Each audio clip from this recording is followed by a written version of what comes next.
Wow, first time daw nila. Super excited. Nagkaroon ako dyan, pero hindi ako nakapag-travel dahil puro trabaho. Ngayon, enjoy ko ang Taiwan. Thank you po! Sabi. Ang totoo mo niyan na magpapabuklas na ako. Puto na lang. Hindi talaga inalaw ni Lord na magbayad ako. Libre ko!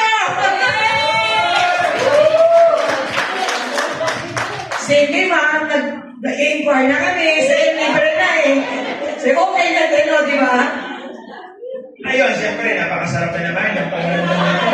Panagagdag naman ang aking pasaporte. Okay. Sa Takay, papunta ng Taiwan. Grabe! Okay, so, Bigyan na natin yung kanilang boarding pass. boarding pass. Na hindi naman namin sigurado kung tatanggapin sa akin. Nasandamin nyo lang yan sa immigration. Pakita nyo yan. Ang mako-call kayo. Okay, so,